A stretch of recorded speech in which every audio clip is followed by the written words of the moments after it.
So you have read the full spec sheet of your processor and still wondering which makes it a better. Is it a quad core or the core count or the speed of per core? So what makes a processor a good processor?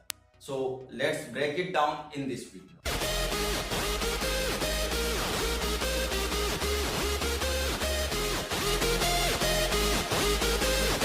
Welcome back friends to your own channel Tech4SI, and here we help you to understand better. And today we are talking about the mobile processor. We are not touching towards the desktop processor in this video. We will talk about that in later videos or in others video. So let's jump back to it. So before I start this video, I want to tell you that this video will be in two sections. The first one would be the term explanation type of. So let's start with the first part of video, which is the term explanation. So first thing you will notice in your processor is the gigahertz clock. This one is clocked at 2 gigahertz, this one is clocked at 4 gigahertz or 2.5 gigahertz. So these numbers you will notice and what those numbers means. So first break it down in real world example. Suppose you have to run for a distance and you are running at the speed of 60 km per hour. So you will use more energy, you will go faster, but you will use more energy and reach the destination first. That's all how goes in this. The 2.5 GHz will go faster than 1.8 GHz. It will use more energy, means it will drain your battery life and it will give you a more performance than 1.8 GHz. So that's all how it goes. The more performance, the more gigahertz speed you will get, the lesser battery you will be getting. And the more battery you will be getting, the lesser gigahertz performance you will be getting. Then the next thing comes in our mind is the multi-core, the quad core, deca-core, octa-core thing. So I am not going depth in multi-core processing work because I will talk about that in my next video. So for general purposes, you can consider that all the general works which your mobile does, it won't require multi-cores.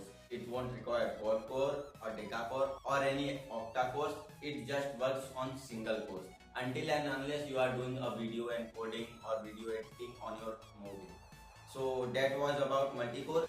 I will talk about multi-core in different video with a explanation.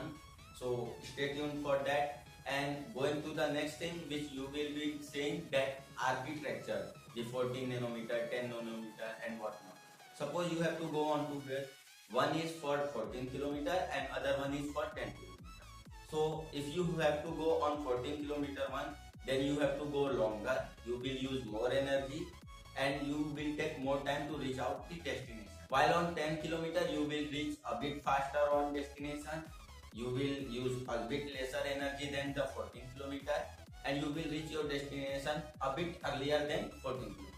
And that's how all it works in your mobile processor too. So architecture will be like a tunnel and electron have to move from one end to other end.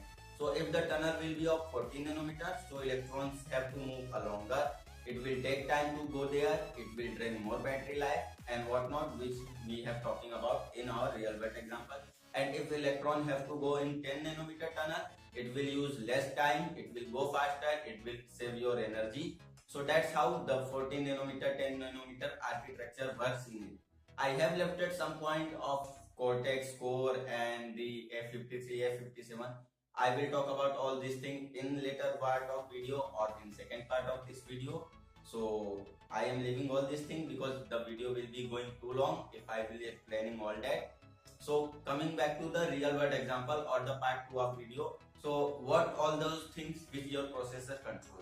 So your processor controls all those things. Mean the megapixel counts of your camera depends on your processor. The resolution which it can record also depends on your processor.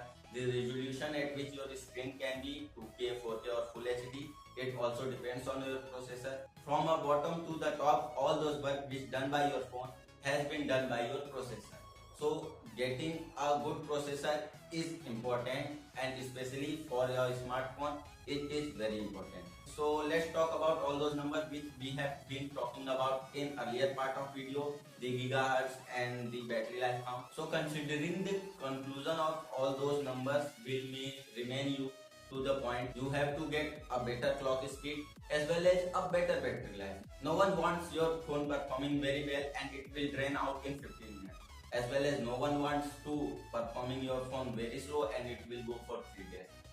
So choosing a sweet point between the clock speed and the efficiency is what that matters. So manufacturers made that phone, try that processor at different clock speed, and when they find a sweet spot, they will make that on them. So now what processor you want to pick up? Do you want Snapdragon 835 which is built on 10 nanometer, or a mid-ranger, or a lower end? So my dear friends, a mid-ranger would be a great choice for you, because a normal person don't want to spend that much amount of money on that processor, and your phone can't, you are not doing that 4K recording or any sort of 4K editing on your phone. So a mid-ranger processor would be good enough for almost all people. But if you want the latest technology, if you want to enjoy the edge of technology, you can go for an high-end processor. And that's what was all about in this video of processor. I will be making a part 2 of this one, so stay tuned for that, and it moves us towards the wrap up. So it's bye for now, and I will catch you guys in next one. Until then, stay subscribed.